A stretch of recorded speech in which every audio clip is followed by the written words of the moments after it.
welcome you to Adiba Tutorials. In this video, I am going to cover your organized and unorganized sector, private sector and public sector, and we will do a strong discussion on this so that you may get a good concept clearance. Fine? So let's start the video.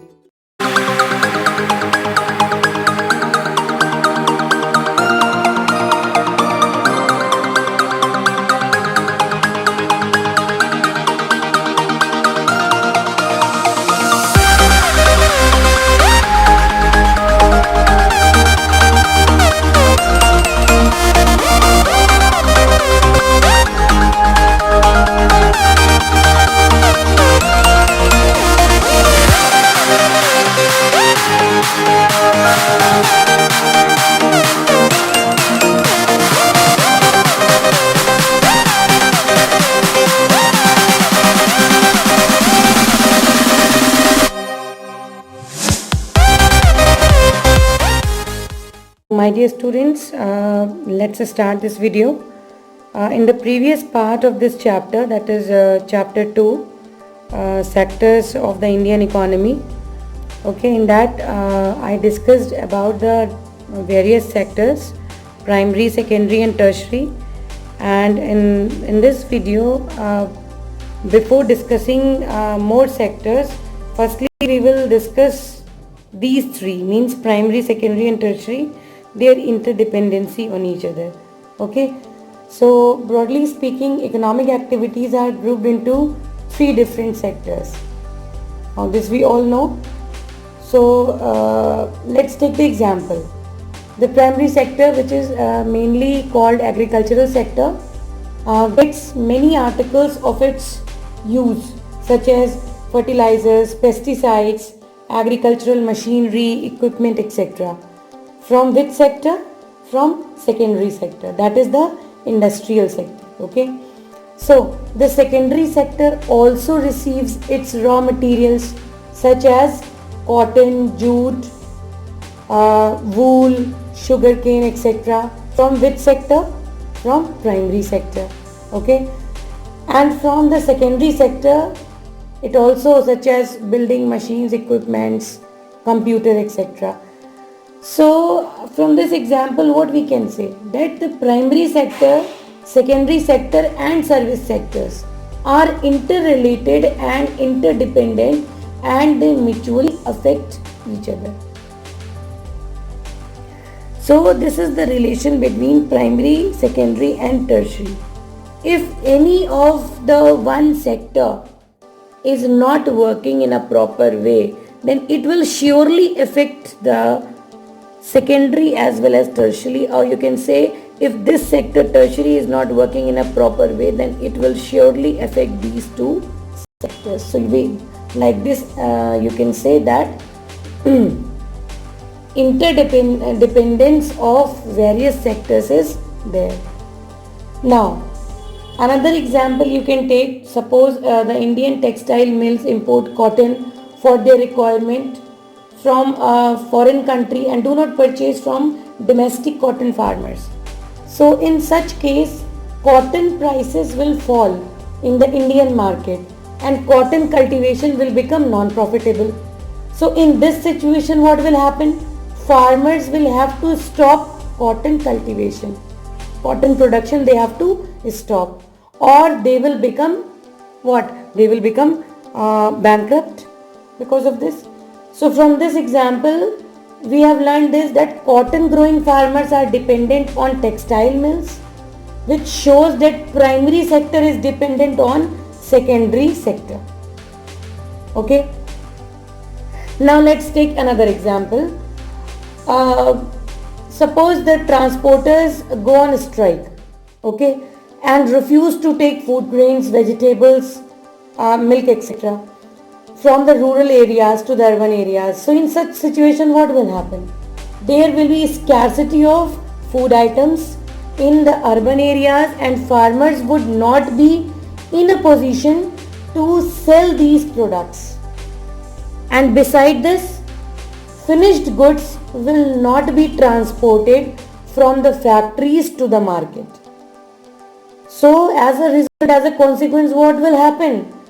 consumers would face hardships and factory owners would not be able to sell their products. So these are the examples which shows that the agricultural sector and the industrial sector, they both depend on the service sector.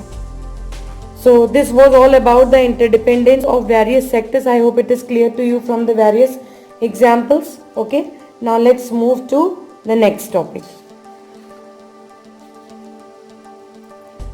Okay, now before also I discussed about national income per capita income, that is average. Okay, so on the basis of that national income, I want to tell you about double counting. What is this double counting? See, firstly you should know that what is national income over here, why I am taking the name of this income over here. See, the simple answer is this, that whatever income is there through these three sectors, the three sectors are primary, tertiary, primary, secondary and tertiary, three sectors. So through these three sectors, whatever income is there, that is all calculated under national income. But when it is calculated, different sectors, separate sectors are there. When it is calculated in a proper way, then how can it be possible that double counting error take place? Okay, so let's see from the definition. What is double counting? It refers to counting of an output more than once while passing through various stages of production. Okay, it means that whatever the various stages are there, various stages means when the product is not ready for selling, means selling in the sense what? Not ready for the final consumption.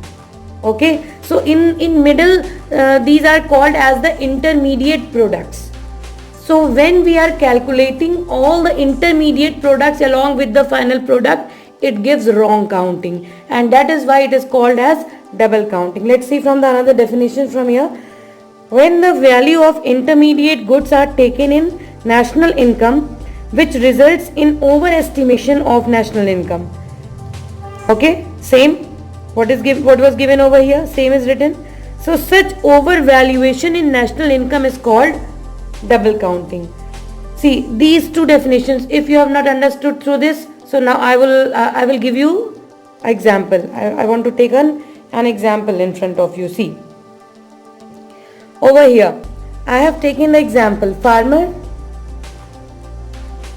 Here the farmer is producing cotton. Fine, cotton production he has done.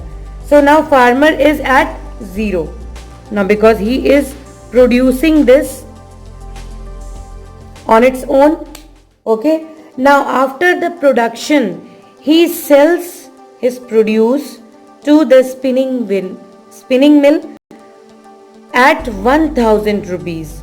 Okay, afterwards spinning mill added more value and it sell it to cloth mill at 1500 rupees. Fine, then this cloth mill sells it to the ready-made garment manufacturer at 2500 rupees, and finally the ready-made garment manufacturer, it manufactures for the final consumption, means it should reach to consumers consumption at 4000 rupees. Fine, so this is the way the full chain is coming towards the consumer. So here what you can say, here this is the final value. Okay, now this is the final value. Fine, no problem, because here you can say that this is type of final goods, you can say. Fine, here these are called intermediate goods. Why? Because see, what is the difference between intermediate goods and final goods? Final goods are ready for consumption by the consumers. Okay, and these final goods, they give a final value, and the intermediate goods, they are not ready, means they are under processing. They are under manufacturing process to reach to the final destination, to reach to the final product. Okay, so now see, farmer has given this at the rate of 1000 rupees, then 1500. So what you can say, can we count 1000 rupees, 1500 rupees, 2500 rupees and then 4000 rupees, all these as the national income? In the national income, can we count? Yes, we can count. We can count all this in the national income. But now what you will do? See, when you will count in the national income, then what you will do? You will add all this. 1000 plus 1500 plus 2500 plus 4000. So what is this equal to? This is equal to 9000. Okay. So what you have seen over here, that this value, this 2500, 4000, everything you added to get 9000. Fine. So this is what? This was the final value. But still, when what you said that you can add this also as a national income, this one also and this one also.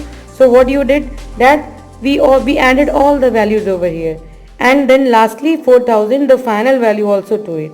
So it is giving now 9000. So this is what? This is a type of what? This is completely the double counting only, because the values, the only final value is not counted over here. All the values we are counting again and again. Fine. So now to means remove this error, what else you can do? See, final value you are knowing that this is 4000. Over here 1000, farmer has sold his produce for 1000 rupees. So 1000 to 1500 means 500 value is added. Okay, from 1500 to 2500, how much is added value? 1000. Okay, then after 2500 to 4000, what is the value added in this 25? 1500. Fine. Now what you can say, when you will add all these three, see, here you will add 500 plus, here you will add 1000 plus 1500. What you are getting? This is 2000, 3000. This is what we are getting over here. Okay, and this from 0 to 1000, this also will be added over here, 1000. So 1000 plus 500 plus 1000 plus 1500. So what is now? This is 4000. See, now what is the error over here? We added this twice. That is why we got the value 9000. But when we added the value which is added in each segment, when we have added that much, then we have accurately got the last final value. Okay, that is exactly equal to the last final value. So this is how that the error of double counting can be solved. I hope this is clear to you with this example. Okay, now let's come to the next topic, that is your sectors on the basis of terms of employment. So on this basis, the sectors are divided into two parts, that is organized sector and unorganized sector. So what are organized sectors? See, from the term organized, it is clear that, see, from the word organized means in which some formal processes are there, some procedures are following, and means rules and regulations are there of working. So such sector is called the organized sector. Okay, now in such type of sector, the workers they have the regular and assured employment. Okay, I'm talking about the organized sector. So they are having the regular and assured employment. Then the main thing that the government rules and regulations are mentioned in the Factories Act. Factories Act is here. Minimum Wages Act is here. Gratuity Act. Shops and Establishment Act. Okay. So this is what that they are having a proper working hours, means fixed working hours they are having, and they when they do some extra work, then they are getting incentives for that. Okay.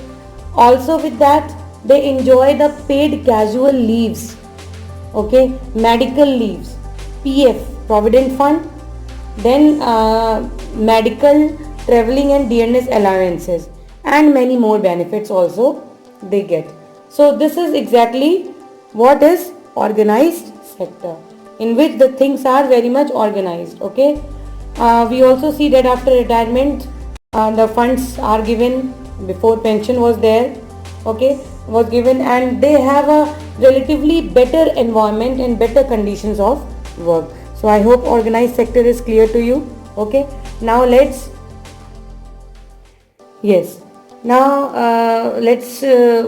know about the unorganized sector. It is just opposite to it. Organized was when everything was in a proper way. Now unorganized, this sector which does not follow any rules, regulations and procedures. Okay. All small and scattered units, small street shops, you can say, footpath vendors, the rickshaw pullers, casual laborers, then your repair workers, they all come in the category of unorganized sector. So where workers do not get regular and secured employment, they get low wages and no social security is there for them. So this is what is called the unorganized sector. I hope it is clear to you all.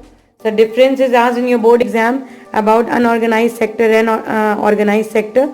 So the things which I told you just now, those things you have to write in points to give a very nice presentation.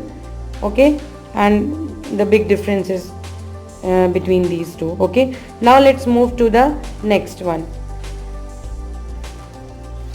That is your sectors on the basis of ownership. So sectors on the basis of ownership, they are divided into again two parts, that is private sector and public sector. Now the difference between private and public. The main difference of private means private owned resources. Private owned resources, the main motive of this sector is profit. Okay, the main motive of this sector is profit, and here social, or you can say public welfare. Okay, so private sector includes all those occupations and economic activities wherein the resources are privately owned and are operated with a profit motive. So their management and control are also in private hands. At present, the dominant parts of our economic activities are in private sector. It is also estimated that nearly 80% of the country's economic activities are in private sector. You can take the example of agriculture, retail trade, cottage industries, professionals, okay, such as doctors, advocates, chartered accountants, etc. normally come under the private sector. Okay, so the big companies which you can give the example, and even in 1 mark the examples are asked, like TISCO, that is Tata Steel, Iron and Steel Company. Okay, then Bajaj, Reliance, then this Infosys, etc. These are some of the examples of private sector companies. Okay, now let's move to the public sector. So public sector enterprises are those occupations and economic activities which whose resources are owned and controlled, and they are managed by the government. Here they were managed by the private owners, in the private hands. But the difference is that here everything is managed by the government. So in this sector, the economic activities are largely operated in public interest. So you can take the example of SAIL, SAIL. SAIL is, don't make out its meaning. You have to, this is abbreviation. So its full form is Steel Authority of India Limited. Okay, then IOC, that is Indian Oil Corporation. RBI, Reserve Bank of India. Okay, then these are all the public sector's enterprises. So India has given importance to public sector, and the government spends a lot of money on the services provided by the public sector. So development of infrastructure is an essential requirement for rapid economic development of the country. So therefore what you can say, that a good part of public sector investment has been devoted to the development of infrastructure in the country, like the examples you can take: transport, communication facilities, etc. I hope both the differences are clear to you. Okay, so in the next video I'll give you some important questions which are asked in board. Okay, so you should please watch that video to practice all those questions, and whatever queries if you are getting, then please do ask the queries, so that along with those important questions I can give you the redressal for your queries as well. Okay, so take care class. Bye bye.